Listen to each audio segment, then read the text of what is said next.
Hello students. आज हम start करेंगे लॉगरिथम। लॉगरिथम क्या है? Definition of logarithm. लॉगरिथम जैसे हमारे पास कोई भी नंबर है, सपोज करते हैं 81। कोई भी नंबर ले लो, या आप 64 भी ले सकते हो। बस ऐसा नंबर लेना है जो जो एक परफेक्ट स्क्वायर बनता हो। क्यों? क्योंकि उसी के अंदर हमें बेस भी मिलेगा और उसके एक्सपोनेंट पावर भी मिलेगी। जैसे 81 यहाँ हमने ले रखा है, 81 या 64। तो ये दोनों किसके स्क्वायर अगर देखा जाए तो किसी न किसी के पावर में आएंगे। 81 आता देखते हैं कि 3 की पावर 4 हो। तो अगर 3 की पावर 4 करोगे, 3 × 3 × 3 × 3 तो हमें 81 ही मिलेगा। 64 है, 64 अगर देखें तो किसके से मल्टीप्लीकेशन से आएगा? अगर आप देखोगे तो ये परफेक्ट स्क्वायर निकलता है किसी का 8 × 8, यानी कि 8 का स्क्वायर। ठीक है। ऐसे ही अगर देखेंगे 4 या 2 में मिल जाएगा ये हमें 2।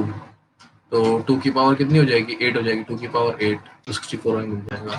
तो लॉगरिथम एक्चुअली कहता है क्या है? तो logarithm of any number to a given base is power of which base means power, sorry, which base is power to which base must be raised to obtain the number। Means हमारे पास कोई भी number हो जिसका logarithm यानी कि जिसकी power या उसके बेस दोनों ही एक दूसरे के मस्ट इक्वल हो। अगर मेरे पास कोई नंबर है 64, तो ये जिसका भी नंबर होगा ये जिसके भी इक्वल होगा, मीन्स जिसके भी इक्वल होगा उसकी पावर या उसके बेस को देखेंगे तो ये इसके इक्वल आना चाहिए। सपोज अगर मैं 64 लेके चल रहे हैं तो मानते हैं 2 की पावर 8, तो इसके अंदर मेरा जो नंबर है वो हो जाएगा मेरा 2, और इसका जो बेस है या कहूंगा जिसके इक्वल हो जाएगा, इसका बेस हमारा हो गया 2। ये जिससे हमारा बेस और इसकी पावर है ये हमारी हो गई इसके लिए इक्वल, यानी कि पावर जिसे कह रहे हो आप। इससे अभी मतलब थोड़ी सी प्रॉब्लम होगी आपको समझे। क्वेश्चंस करेंगे तो आपको आसानी रहेगी सॉल्व करने में। इन चीजों को हम सॉल्व करते हैं। इसके अंदर एक बेसिकली हम एक सिंबल यूज करते हैं, एक एंटिटी यूज करते हैं जिसका नाम है लॉग बेस। यहाँ पे लिखते हैं लॉग बेस। बेस में हम लोग मैक्सिमम टाइम 10 यूज करते हैं और some time we use exponential. This is symbol of exponential e. और लॉगरिथम को कह लूँ the inverse of exponential.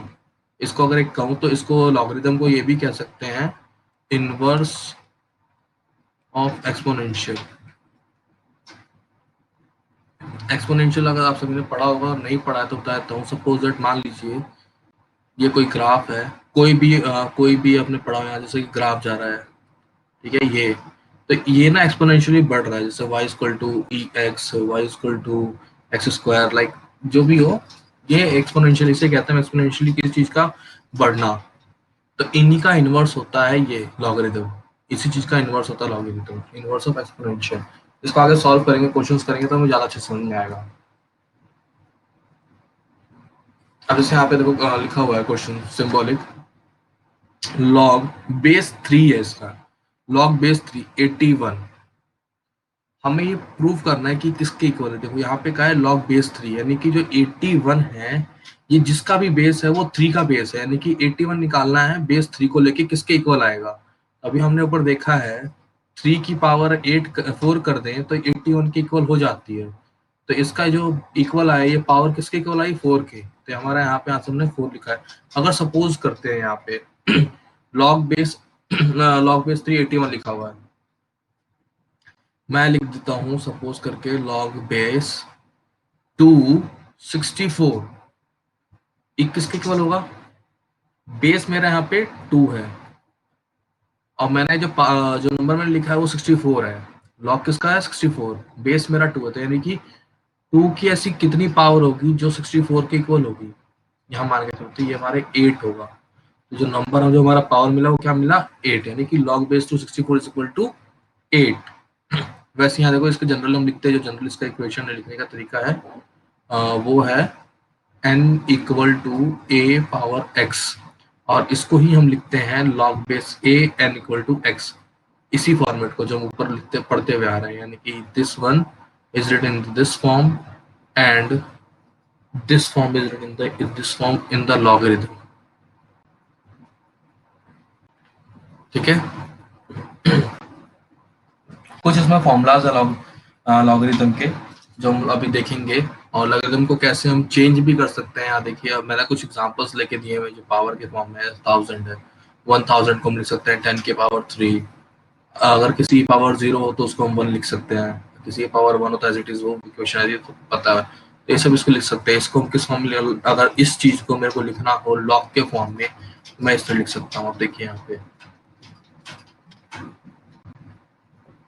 Sorry,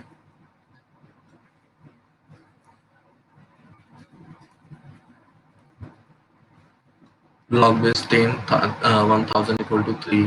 देखिए यहाँ पे जो पावर है वो इक्वल में आ रखी है। बेस मेरा क्या था यहाँ पे 10 था, लॉग बेस 10 में आ गया। जिसका नंबर जिसका लॉग लेना था वो था, इसमें आ चुका है 1000।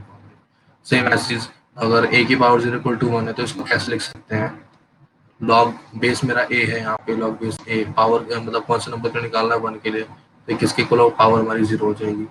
वैसे आपको 3-4 क्वेश्चन आप खुद से कर सकते हैं आप चाहें तो, या अगर मैं चाहूँ तो मैं आपको दे भी देता हूँ। यहाँ हम लेके चल रहे हैं 10,000, लेकिन आप 10,000 का निकाल लीजिएगा। इसको ही को लिख सकता हूँ 10 की पावर 4। आप ले लीजिएगा 128 इक्वल टू 2 की पावर मे भी शायद 9 होना चाहिए, आई गेस। ठीक है, आप भी कर सकते हैं। अब हम बात करेंगे लॉगरिथम फॉर्मूलाज की। लॉगरिथम फॉर्मूलाज क्या होते हैं? कुछ फॉर्मूलाज हैं लॉगरिथम के, वो देखेंगे कौन कौन से फॉर्मूला है। यहाँ हम लॉगरिथम आज फॉर्मूला पढ़ेंगे। प्रोडक्ट फॉर्मूला, क्वेश्चन फॉर्मूला, इसको हम कहते हैं जैसे डिवीजन वाला, डिवाइड वाले formula, division divide divide formula. Product मतलब multiplication, multiply formula, short form है आप लोग कह सकते हैं। देखो प्रोडक्ट फॉर्मूला यानी कि मल्टीप्लाई है, मैंने शॉर्ट फॉर्म दे दिया, मतलब एक रिवीजन शॉर्ट फॉर्म कह रहा है, उसको मैंने नाम दे दिया, सब ये आपको याद करने में आसानी लगेगी। प्रोडक्ट मतलब मल्टीप्लाई ही होता है। तो अब देखिए log base a m n, कोई भी मेरे पे नंबर था जो मतलब जो बेस था वो हमने यहाँ लिख दिया लॉग, और वहाँ पे जो नंबर था वो प्रोडक्ट के फॉर्म में, मतलब अभी तक पढ़ते आ रहे डायरेक्ट फॉर्म में है, जैसे 128 है डायरेक्ट फॉर्म में, हमने वहाँ पे कोई चेंज नहीं है, जैसे देखिए डायरेक्ट है 1001 ए। अब हमें क्या नीचे क्या मिल गया है, वो हमें मिला है प्रोडक्ट फॉर्म में।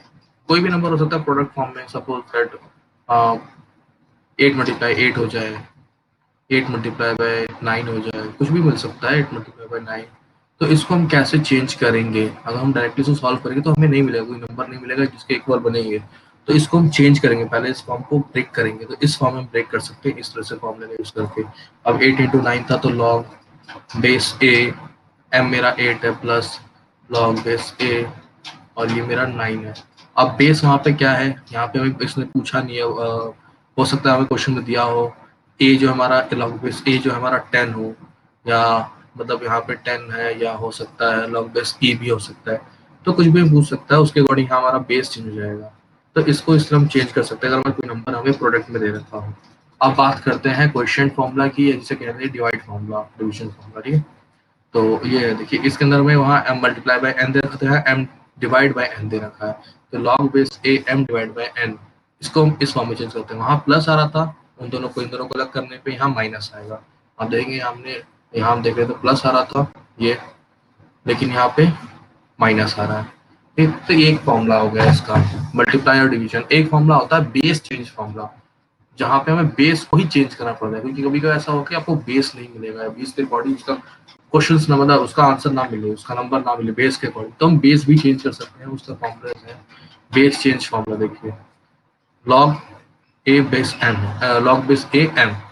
अब इसको मेरे को बेस चेंज करना है, इसका बेस चेंज करने के लिए मैं क्या करूंगा, जिस बेस मेरे को चेंज करना है उस बेस में, तो यहाँ पे बेस की जगह चेंज कर दूंगा, बट एक मल्टीप्लाई कर दूंगा उसी बेस के साथ जिस नंबर को मैं यहाँ पे चेंज कर रहा हूँ।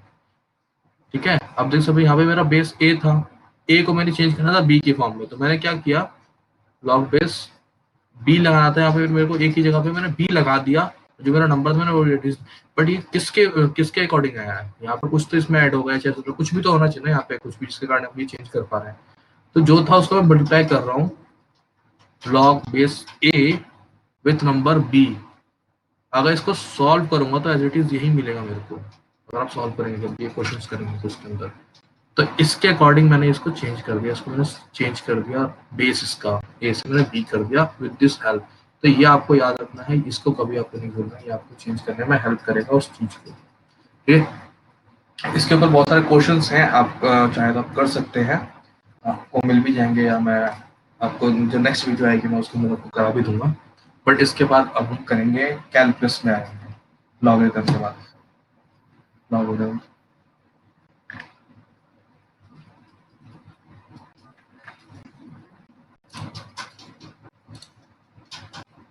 एक फॉर्मूला और रह गया है, पावर फॉर्मूला जिसे कहते हैं।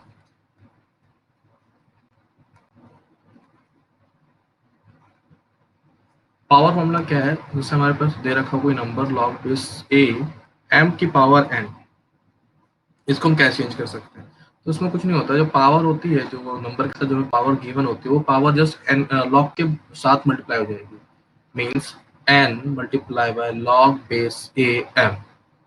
दैट्स इट, ये हमारा फॉर्मूला बन जाता है, प्रोडक्ट फॉर्मूला ऑफ लॉगरिथम ये हमारा था। अब इसके बाद हम बढ़ेंगे कैलकुलस के ऊपर, इसके जो क्वेश्चंस हैं वो किसी और वीडियो में कवर कर लेंगे।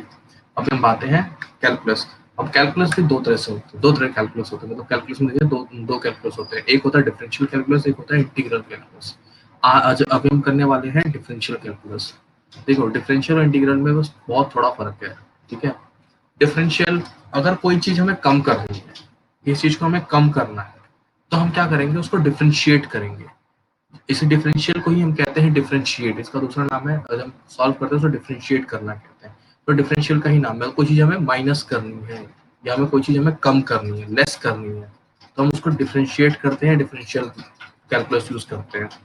अगर हमें कोई चीज बढ़ानी होती है, उसे कोई चीज प्लस करनी होती है, या गेन कह लो आप उसे, तो उसके अंदर हम क्या करते हैं, उसके अंदर इंटीग्रेट करते हैं उसको, उसे इंटीग्रल करते हैं, इंटीग्रल कैलकुलस यूज करते हैं। अभी हम आज करने वाले हैं डिफरेंशियल कैलकुलस, यानी कि माइनस या लेस का, कोई चीज हमें लेस करनी है तो हम उसे कैसे लेस कर सकते हैं। ठीक है, आते हैं बात करते हैं। जैसे हमारे पास कोई भी फंक्शन मान लेते हैं, let y be a function of x, means यहाँ आपको शो करा होगा, आपने इससे पहले नहीं पढ़ा होगा फंक्शंस क्या होते हैं।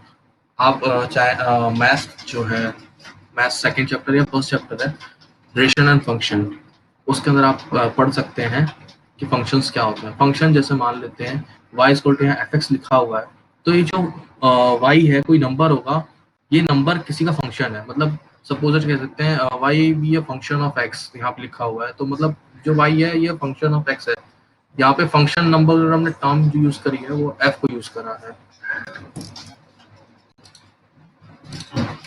तो मतलब यहाँ पे जो f है वो हमारा फंक्शन डिनोट किया हुआ है, f को हम एज अ फंक्शन लिखते हैं। ठीक है, तो अगर हम चाहते तो इसको y इक्वल टू एक्स भी लिख सकते थे। आपने ग्राफ के टर्म में देखा होगा, हम कभी कभी लिखते हैं y equal to x, y equal to x square. इसका मतलब क्या होता है कि y की जो वैल्यू है वो इक्वल है x के, अगर यहाँ y यहाँ पे 1 है तो x भी हमारा 1 होगा, y 2 है तो 2 ये भी होगा। अगर हम y इक्वल टू हमारा कह दिया y equal to x square, means कि हमारा जो अगर देखें एक्स वाई एक्सिस में, तो जो हमारा y इक्वल एक्स स्क्वायर है, यानी कि अगर y मेरा 1 है तो x मेरा क्या होगा, 1 का स्क्वायर, यानी कि चलो यहाँ पे 1। और सपोज y मेरा 2 है तो x क्या हो गया, 2 का स्क्वायर, यानी कि 4। जैसे अगर यहाँ मेरा y 2 है तो यहाँ पे 2 का स्क्वायर 4, ये यहाँ पे आ जाएगा। तो एज इट इज देखा जाए तो ये इसका फंक्शन है, y इक्वल टू स्क्वायर, ये y का फंक्शन x हो गया, या क्या अगर आप चाहे तो x square equal to y, तो इसका उल्टा भी कह सकते हैं, एक्स स्क्वायर का फंक्शन y हो गया। तो यहाँ पे इस चीज को हेल्प करने में, इसको अंडरस्टैंड करने में कौन किसका फंक्शन है, तो हम एक टर्म यूज करते हैं एफ फंक्शन। दस यहाँ पे जो हमें फंक्शन वैल्यू लिखनी है जिसका फंक्शन है, यहाँ पे हम देख रहे हैं y be a function of x, यानी कि जो y है वो फंक्शन किसका है, x का। तो यहाँ हमने ये टर्म यूज करी है, y be a function of x। So y equal to f x.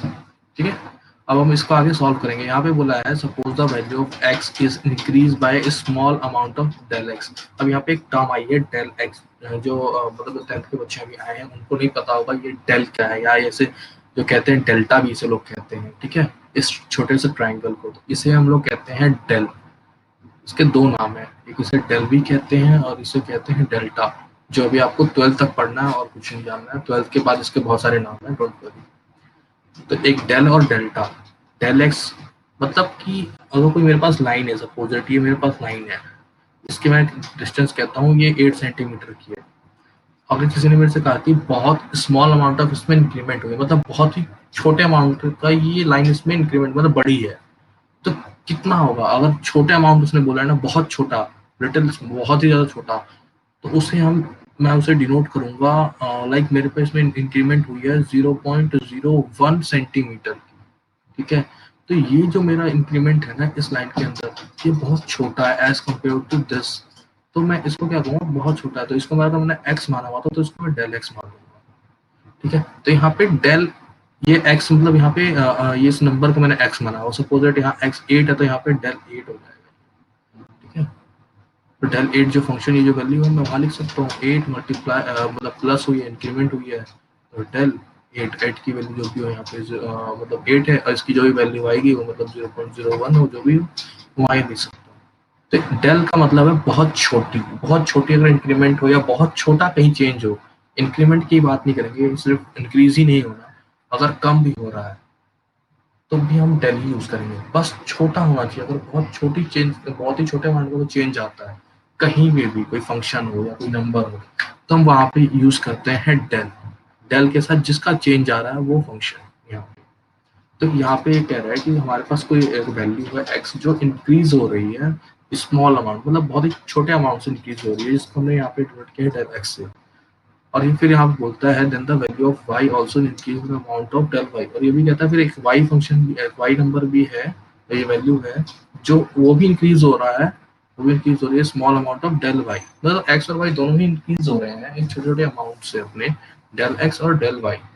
तो इसको क्या, और हमें इसका रेशियो निकाले, तो इसका रेशियो निकालेंगे, अगर देखा जाए रेशियो तो x बाई वाई होना चाहिए, और रेशियो तो x बाई वाई इक्वल किसके हो जाएगा, del x by del y. ये क्यों हुआ? देखिए एक्स बाई वाई है, दोनों ही इंक्रीमेंट किसके साथ हो रही है, डेल एक्स और डेल वाई, तो ये भी तो इक्वल तो होंगे ना फिर डेल एक्स डेल वाई के। एज इट इज यहाँ पे रेशियो में लिखा हुआ था, ratio del y by upon, उल्टा हो गया, कोई बात नहीं, आप उल्टा वैसे अपॉन लिख सकते हैं। यहाँ पे एवरेज रेट ऑफ लिया है change of y with respect of x, मैंने ऊपर यहाँ सॉल्व किया है change of x with respect of y. आप ये से चाहे तो उल्टा भी कर सकते, कोई दिक्कत नहीं है, आप जिसके रिस्पेक्ट में लेना चाहें ये उस टर्म में चेंज हो जाएगी ये वैल्यू, ठीक है? यहाँ पे देखेंगे द रेशियो,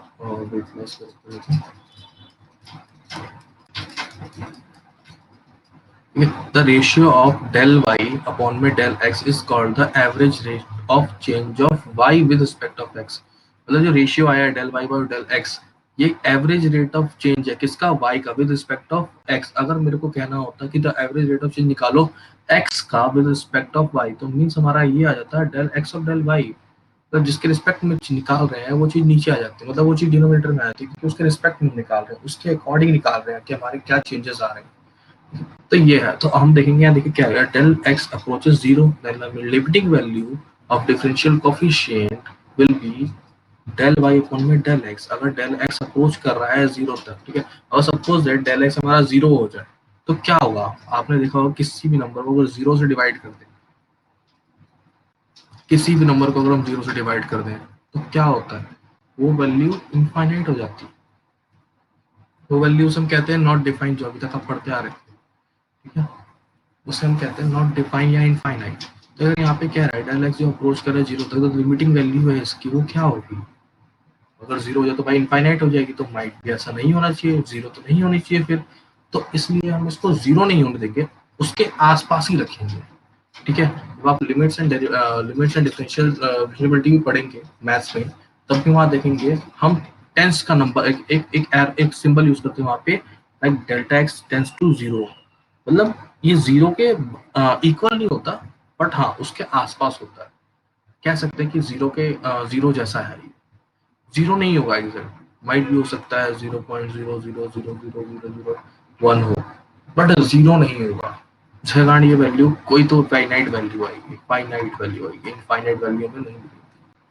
तो यहाँ पे कहा है कि डेल एक्स अप्रोच जीरो, मतलब अब जीरो नहीं हो रहा, बस जीरो के पास पहुंचा, तो हमारी लिमिटिंग वैल्यू होगी, लिमिटिंग वैल्यू क्या होगी, delta y by delta x. इसी लिमिटिंग वैल्यू को ही कहते हैं हम डिफरेंशिएबिलिटी कोफिशिएंट, ठीक है, इसी लिमिटिंग वैल्यू को।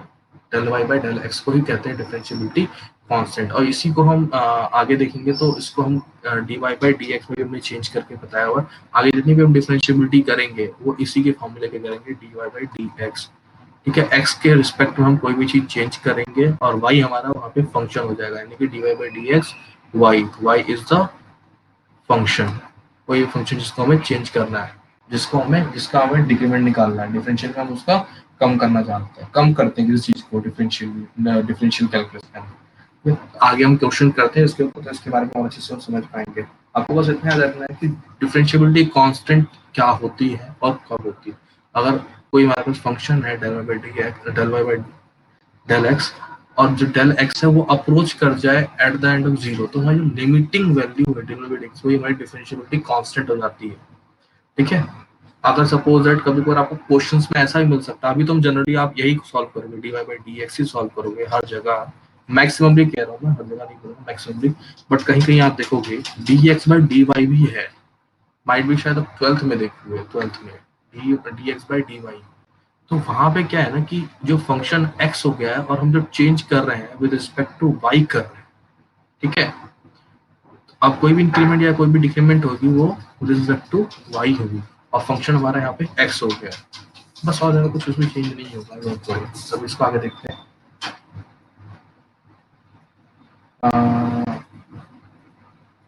ऐसा कुछ खास नहीं, तो पढ़ लेंगे तो समझ में आएगा, इसमें कुछ ऐसा है नहीं जो मैंने पढ़ा, इसी में जो मैंने वो बताया वही चीज़ है। हाँ, ये चीज़ है जो मैं आपको बताता हूँ, ये जो मैं कह रहा था लिमिट्स एंड डिफरेंशियबिलिटी में पढ़ेंगे, ये वाली चीज़ आपके लिए इम्पोर्टेंट है। देखिए मैंने बताया ना d y by d x, यानी कि जो हमारी डिफरेंशियबिलिटी है वो डी वाई डी एक्स है, फंक्शन हमारा वाई है, तो हमारा फंक्शन वाई क्या हो सकता है। अब इसको मैं कैसे भी लिख सकता हूँ, ठीक है, अब इसको मैं कैसे लिख सकता हूँ ये हम यहाँ पढ़ेंगे। ठीक है,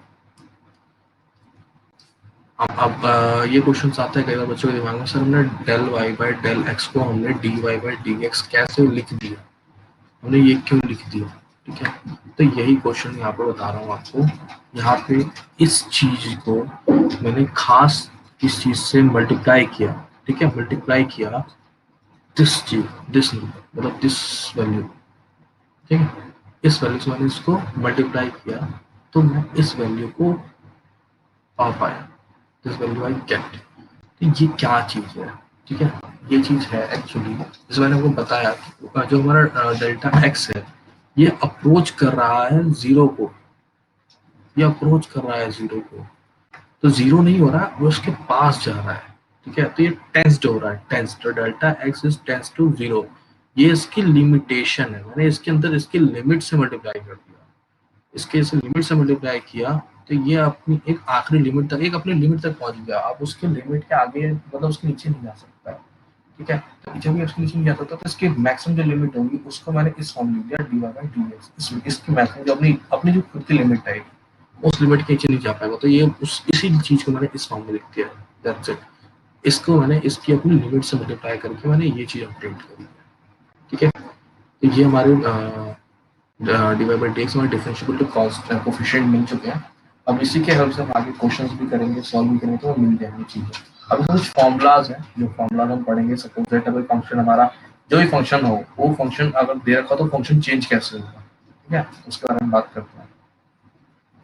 जैसे यहाँ पे फॉर्मूला देखिए, यहाँ पे ये बना है, हाँ यहाँ पे एक मैंने चीज ऐड करी, देखिए यहाँ पे जो पहली पॉइंट है वो मैंने ऐड करा हुआ है, let c be a constant. यहाँ पे क्या होगा, let c be a constant, अगर कहीं भी एक सी टर्म आ जाए किसी क्वेश्चन में, मतलब वो कांस्टेंट का टर्म है, कांस्टेंट है शो कर रहा है, और कांस्टेंट का डिफरेंशियल हमेशा ही जीरो होता है। ठीक है, कांस्टेंट माइट भी आपका हमेशा जो कांस्टेंट है वो होगा, कोई न्यूमेरिक वैल्यू हो सकती है कांस्टेंट, ठीक है, कोई भी न्यूमेरिक वैल्यू कांस्टेंट हो सकती है।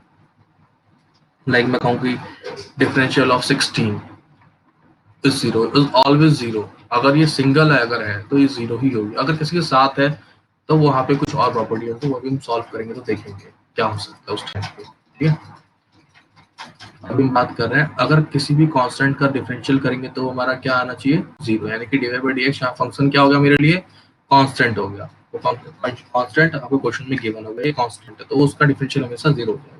अगर कांस्टेंट किसी के साथ आ रहा है, जैसे मैंने बताया ना अगर किसी के साथ है तो क्या होगा, यहाँ पे देखिए कांस्टेंट किसी के साथ है, यानी कि dy by dx constant c with the function y, तो कांस्टेंट क्या होगा, कांस्टेंट बाहर आ जाएगा और जो हम डिफरेंशियल करेंगे वो फंक्शन का करेंगे। जैसे यहाँ पे कांस्टेंट है बाहर आ गया, मल्टीप्लिकेशन में आया, ये this point is noted with the multiplication. तो अब जो डिफरेंशियल कर रहे हैं हम d y by d x कर रहे हैं। अब ये फंक्शन कुछ भी हो सकता है, ठीक है। अब फंक्शन ये वाई क्या होगा वो हम नीचे देखेंगे, ये फंक्शन यहाँ पे क्या आ सकता है, ठीक है। ये था कि कल किसी कांस्टेंट के साथ आ रहा हो तो वहाँ पे कंडीशन क्या होगी। कांस्टेंट के केस में कोई कांस्टेंट जिसके साथ, जिस फंक्शन का कांस्टेंट हो, कांस्टेंट बाहर आ जाएगा, इस चीज के बाहर आके बाहर मल्टीप्लाई हो जाएगा और जो डिफरेंशियल होगा वो फंक्शन का डिफरेंशियल होगा। फंक्शन क्या हो सकता है आगे देखते हैं, फंक्शन क्या क्या हो सकते हैं। पहला फंक्शन है, कोई भी हमारे पास x है और उसकी कोई पावर दे रखी हो, x की पावर 4, x की पावर 1, x की पावर 16, मतलब कुछ भी दे रखी हो x की पावर, लाइक, ठीक है। तो अब हम क्या करेंगे, तो हम इसको सॉल्व कैसे करेंगे, ठीक है। ये देखिए, अगर x की पावर मैं n मान लेता हूँ, तो मैंने जो भी है इसको मैंने n मान लिया, तो मैं क्या करूंगा, ये देखिए, इसको सॉल्व करने का अगर मेरे को डिफरेंशियल करना है तो दिस, ये जब डिफरेंशियल कर देंगे तो ये साइन हट जाएगा क्योंकि हम इसका डिफरेंशियल कर चुके हैं। जब डिफरेंशियल कर चुके हैं तो इस चीज की क्या नीड है। अगर हम डिवाइड कर चुके हैं तो डिवाइड करने के बाद क्या कोई डिवाइड का साइन लगाता है, या मल्टीप्लाई करने के बाद उसका कोई साइन लगाता है, नहीं। तो वैसे ही यहाँ पे अगर डिफरेंशियल कर चुका है तो इसका कोई साइन नहीं लगाएगा, जो आंसर आएगा डायरेक्ट हम वो लिखेंगे। अब x की पावर 1 था, ठीक है, नहीं x की पावर अभी 1 देखते हैं क्या है। यहाँ पे x की पावर n दे रखी है, ठीक है, x की पावर n, तो ये n क्या होगा, n x के साथ आगे मल्टीप्लाई हो जाएगा और ऊपर में एक पावर इसकी माइनस हो जाएगी, एक पावर इसकी माइनस हो जाएगी। अब इसको क्वेश्चन एक इसका आप एग्जांपल देके दिखाता हूँ आपको। सपोज दैट मैंने बोला मेरे पास जो नंबर है x d y by d x की पावर 10, तो इसका आंसर जो आएगा, इसका डिफरेंशियल होके आएगा 10x 10 माइनस 1 मीन्स 10x की पावर 9। ये मेरा आंसर है, इसका डिफरेंशियल है इस चीज का, इस चीज का ये डिफरेंशियल है, ठीक है। ये आपको बेसिक्स अभी बता रहा हूँ, ये बेसिक्स आपको याद रखने हैं। आगे आप पढ़ेंगे तो आगे और भी चीजें चेंज हो जाएंगी, बहुत सारी चीजें चेंज होने वाली हैं आगे। अब यहाँ पे सेम सेम थे, यहाँ पे फंक्शन दोनों का सेम था। आप देखो यहाँ पे एक्स एक्स थे, अब कई बच्चे हो रहे सर यहाँ पे एक्स आपने लिया, सपोज दैट अगर वाई ले लेते तब क्या होता, तो वहाँ पे क्या कंडीशन बनती। तो उस कंडीशन में मैं ये फंक्शन का डिफरेंशियल कर ही नहीं पाता। उस कंडीशन में तो एज इट इज लिखा जाता है डी वाई बाई की पावर 10 अपॉन में डी एक्स, तब वहां पे कुछ और टर्म्स आते हैं, उसके बारे में हम बाद में पढ़ेंगे। अभी आप सिर्फ इतना ध्यान रखिए, सेम फंक्शंस का हम डिफरेंशियल कर पाते हैं। वहाँ वाई हम भले यहाँ बेशक पढ़ रहे थे, कोई मैंने एज इट लिखा, लेकिन वाई मेरे को फंक्शन नहीं पता है। यहाँ मेरे को मालूम पड़ गया वाई मेरा फंक्शन क्या है, एक्स की पावर एन है। अगर सपोज वाई मेरा फंक्शन होता वाई की पावर एन, और यहाँ पे मैं जो जिसके रिस्पेक्ट में मेरे को ये डिफरेंशिएट करना है वो मेरा एक्स के फैक्टर में है, तो मैं इसको डिफरेंशिएट कर ही नहीं पाता। उसके लिए मेरे को दूसरे मेथड से करना पड़ता है। उसका दूसरा मेथड है वो हम आगे पढ़ेंगे, माइट भी आप लोग मैथ में पढ़ोगे, यहाँ पे आपको पढ़ने की जरूरत नहीं पड़ेगी, ठीक है। तो आपको बस इतना याद रखना है और सेम सेम फंक्शंस का हम डिफरेंशियल कर पाते हैं, ठीक है। तो अब हम ये मेरा हो गया। अगर कोई एक्स की पावर, कोई भी एक्स की पावर एन में है तो उसको आप कैसे सॉल्व कर सकते हैं। कांस्टेंट किसी फंक्शन के साथ है तो क्या कर सकते हैं, या कांस्टेंट सिंगल है तो क्या उसका डिफरेंशियल होगा, ठीक है। तो ये चीज हमारी हो चुकी है। अब बात करते हैं, कोई फंक्शन है वो प्लस या माइनस में, ठीक है।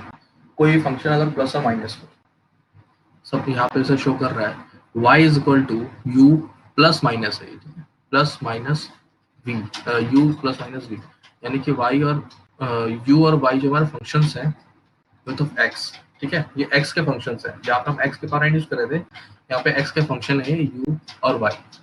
तो क्या करेंगे, इसको हम सेपरेट कर देंगे। जैसे यहाँ पे देखिए d y by d x, इसको मैंने लिख दिया d y by d x, इनको मैं सेपरेटली लिख दूंगा d u by d x plus minus d v by d x.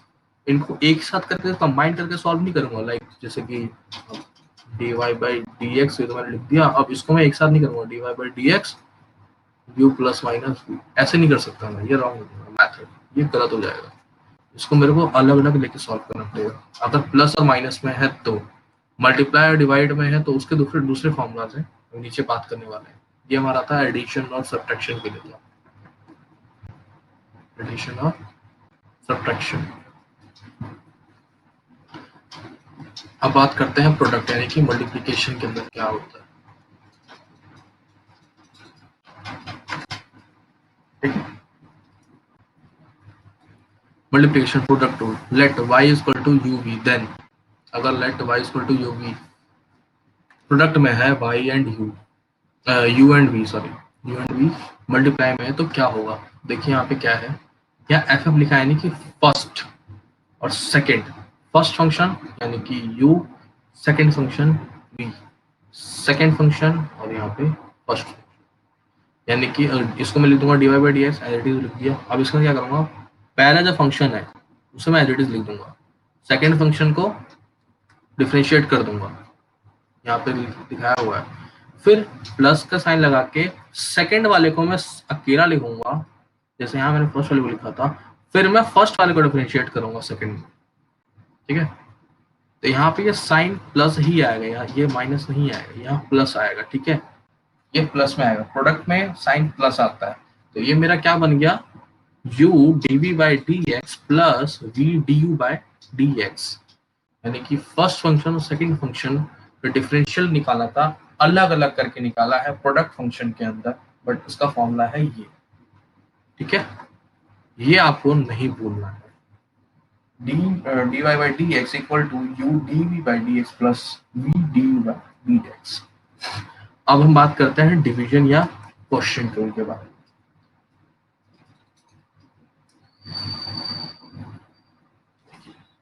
इसे हम कहते हैं डिवीजन रूल कहते हैं।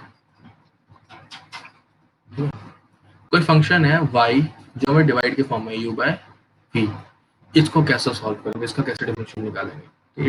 y को मैंने ऐसे लिख दिया dy बाई डी एक्स, इसके लिए मैंने क्या किया, जो डिनोमिनेटर था उसको मैंने पहले लिखा, फिर न्यूमरेटर का मैंने डिफरेंशियल करा, माइनस साइन के साथ न्यूमरेटर को मैंने एज इट इज लिखा, फिर मैंने डिनोमिनेटर का फंक्शन करा और डिवाइड में कर दिया डिनोमिनेटर के स्क्वायर से, यानी कि मेरा बन गया v du by d x u dv by d x upon में v का स्क्वायर। ये फॉर्मूला हो गया मेरा क्वोशिएंट फॉर्मूला या डिवीजन फॉर्मूला। इस फॉर्मूले को यूज करेंगे, क्वेश्चंस करेंगे इन पे तो बहुत अच्छे से क्लियर होगा, बट आपको बेसिकली इसका फॉर्मूला याद रखना है, फॉर्मूला नहीं भूलना है।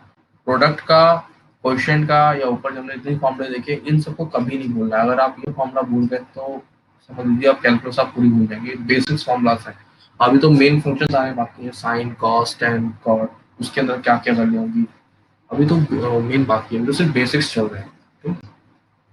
अभी बात करेंगे चेन रूल के बारे में। चेन रूल क्या होती है? चेन रूल के अंदर कोई फंक्शन है, let y be a function of u and v be a function of x, then क्या होगा, जैसे लेट ये फंक्शन हमारे पास, तो फंक्शन चलता रहेगा, ये फंक्शन रुकेगा नहीं। तो मैंने बताया था ना कि अगर जब सेम ना हो तब क्या करते हैं हम लोग, तो वो चीज कैसे होती है, तो यही है चेन रूल, ठीक है, उसके अंदर हम चेन रूल अप्लाई करते हैं। जैसे यहाँ पे फंक्शन क्या है, u की पावर n है, तो dy by d x u की पावर n, इसका एज इट इज सॉल्व करेंगे जो हम हमेशा करते थे, x की पावर n के साथ करते थे nx माइनस वन, बट उसके बाद इसका मल्टीप्लाई कर देंगे same as it is number से। मैंने उसको सॉल्व किया जैसे हमने x की पावर n के से सॉल्व किया था, एज इट इज से सॉल्व किया, बट ये जो हमारा नंबर था, ये वाला नंबर, उसको मैंने एज ए डिफरेंशियल फॉर्म में लिख दिया, यानी कि du बाई डी एक्स, ये हमारा सॉल्व हो गया। ये ऐसे ही सॉल्व होते हैं वाले क्वेश्चन यहाँ, ठीक है, जिसके अंदर दोनों फंक्शंस मैच ना करें तब, लाइक कौन से दोनों फंक्शंस, ये वाले और ये, तब हम यूज करते हैं चेन रूल, ठीक है, उस टाइम पे हमें चेन रूल यूज करनी होती है। अब आते हैं हमारे, अब यहाँ से हमारे बेसिक सारे फॉर्मूला याद करने स्टार्ट हो जाएंगे, जो बहुत ज़्यादा इंपॉर्टेंट है, आप इसे निकाल नहीं सकते, आप डेरिवेशन तो है डेफिनेटली, बट बहुत बड़ी है जो आपको भी नहीं पढ़नी है। ये फॉर्मूला आपको याद रखने होंगे, like dy by d x, अगर फंक्शन हमारे पास log बेस e x है, log base e function x है, तो उसका डिफरेंशियल क्या होगा, 1 by x. Suppose that log base a x है, तब क्या होगा, 1 by x log base e a। ये याद रखना होगा आपको, log के दो टर्म है, log base e, log base a। अगर log बेस a के साथ आता है, a के अंदर कोई भी नंबर हो सकता है, log बेस e डिफरेंट है, a के साथ 10 हो सकता है, 5 हो सकता है, मतलब कोई भी बेस a हो सकता है, ठीक है, वो आपको गिवन होगा। लेकिन log बेस e के अंदर ये आपको गिवन होगा कि log इसका बेस e ही है, तो ये 1 बाई एक्स होगा, जिसका बेस e होगा उसका 1 बाई एक्स होगा, जिसके अंदर बेस a होगा, एक जो भी नंबर वहां दे रहा हो, जो भी वैल्यू दे रखी है a की, उसके लिए हमारा 1 बाई एक्स मल्टीप्लाई में आ जाएगा log बेस e a। जैसे हम लोग किया था ना ऊपर, एक फॉर्मूला किया था, जब मेरे को चेंज करना था, वहां पे बेस चेंज करना था, लॉगरिथम के अंदर मिलकर, तो एज इट इज यहाँ पे वही, उसी चीज को हम यहाँ से मल्टीप्लाई कर रहे हैं लॉग बेस ई ए को, ठीक है। अगर कोई हमारा फंक्शन है एक्सपोनेंशियल ई, इस ई को जो है ना, ये जो ई है इसे हम कहते हैं एक्सपोनेंशियल भी कहते हैं, एक्सपोनेंशियल, इसकी एक फिक्स वैल्यू भी होती है, तो आपको फिक्स वैल्यू बाद में मालूम पड़ेगी, सॉल्व कर सकते हो, अभी नहीं बताऊंगा, बताऊंगा तो कंफ्यूज है। अगर यही एक्सपोनेंशियल दे रखा है ई की मतलब किसी पावर में लाइक, तो इसे कैसे सॉल्व करेंगे, तो एज इट इज ही सॉल्व कर लेंगे। अगर d by d x e की पावर एक्स है तो ई एक्स लिख देंगे। हाँ, अगर सपोज जैसे किसी बच्चे के दिमाग में आ रहा होगा तो सर अगर यहाँ पे ई की पावर एक्स है, अगर ई की पावर 2x होता है 3x होता तब क्या करते हैं, उस केस में आप 3 को बाहर ले लेते और ई की पावर एक कम कर लेते हैं, यहाँ पे x मतलब 3x ऐसे होता है, मतलब इस 3 को यहाँ ले लेते हैं लाइक, बस वगैरह बताऊँ, d y by d x e की पावर एक्स 3x, तो मीन्स ये हो जाता है 3 ई की पावर 3x। अगर स्क्वायर में होता, सब उसके पावर में होता, तब क्या करते, तब यहाँ पे हम x की पावर n वाला फॉर्मूला लगाते हैं, nx माइनस n1, तो उसको सॉल्व करके ये वैल्यू निकालते हैं, ठीक है। तो बहुत सारी चीजें जो आगे हम क्वेश्चन करते वक्त कर लेंगे, ठीक है। ये आपको यहाँ ध्यान रखना है, ये ऑलरेडी लिख दिया। और कोई नंबर है जैसे ए, हम बात करते हैं यहाँ पे, कोई नंबर है उसको किसी पावर में, तब उसको कैसे सॉल्व करेंगे, तब उसका ये फॉर्मूला हो जाएगा सॉल्व करने का, ए की पावर एक्स लॉग बेस ई ए, ठीक है। ये हमारे सारे लॉग या बेस ई ए फंक्शन के रिलेटेड थे। अब बात करेंगे ट्रिग्नोमेट्री के रिलेटेड। ट्रिग्नोमेट्री में साइन कॉस टेन कॉट ये सब में पढ़े, इसको कैसे चेंज करते हैं। अगर डिफरेंशियल के अंदर फंक्शन हमें साइन एक्स का उसका डिफरेंशियल करना है, साइन का डिफरेंशियल करना है तो कॉस होता है, कॉस का डिफरेंशियल माइनस साइन होता है। देखिएगा साइन का ध्यान रखना है, साइन का कॉस होगा डिफरेंशियल, लेकिन कॉस का डिफरेंशियल माइनस साइन होगा। टेन का डिफरेंशियल सेक स्क्वायर एक्स होता है, कॉट का differential minus cos square x. ये आपको याद रखना, ये सारी याद करने वाली है। सेक का differential sec x tan x होता है, कॉस एक्स का differential minus cos x cosec x cot x होता है। ये आपको याद रखना है फॉर्मूला। अब इसको बहुत सारे बच्चे होंगे तो कह रहे होंगे सर क्या हम सेक स्क्वायर एक्स का डिफरेंशियल कर सकते हैं। नहीं बेटा, आप इसका डिफरेंशियल नहीं कर सकते, हाँ बट आप ये काम कर सकते हो, इसके अंदर चेन रूल अप्लाई करो, चेन रूल अप्लाई करने के बाद आप इसका कर सकते हो। लाइक इसका डिफरेंशियल करें d y by d x sec square x, तो आप उसको करोगे चेन रूल के अकॉर्डिंग। पहले तो आप लिख लीजिए जो चेन रूल के अकॉर्डिंग था, जो आइडेंटिटी नंबर नंबर लिखते थे उसका सॉल्व करके क्या होता था, ये 2 सेक पावर एक्स यहाँ पे, और जो मेरा फंक्शन होता था वो यानी कि d y by d x seconds. अब इसको आप चाहो सॉल्व कर सकते हो इस मैथड से। तो ये देखिए ये बहुत सारी चीज़ें जो आपको करने को मिलेंगी, ठीक है। ये आपको यहाँ पे अपना खुद के एप्लीकेशन यूज करना है, अपना ब्रेन यूज करना, दिमाग यूज करना है। अब इसके बहुत सारे क्वेश्चंस हैं, जो क्वेश्चंस आप करेंगे तो आपको समझ में आएगा। क्वेश्चंस हम लोग नेक्स्ट क्लास में करेंगे। अभी के लिए आपका यही होमवर्क है कि आप इसको सारे फॉर्मूलास को लर्न करो और दिमाग में बैठा लो, जैसे तैसे करके दिमाग में बैठा लो। अगर आप ये भूल गए तो समझ लीजिएगा कि बहुत सारी चीज़ भूल जाओगे, 11th-12th में आने वाली है। इसको आपको नहीं भूलना है किसी भी हालत में। आज के लिए इतना ही, बाकी नेक्स्ट क्लास में। Take care, thank you.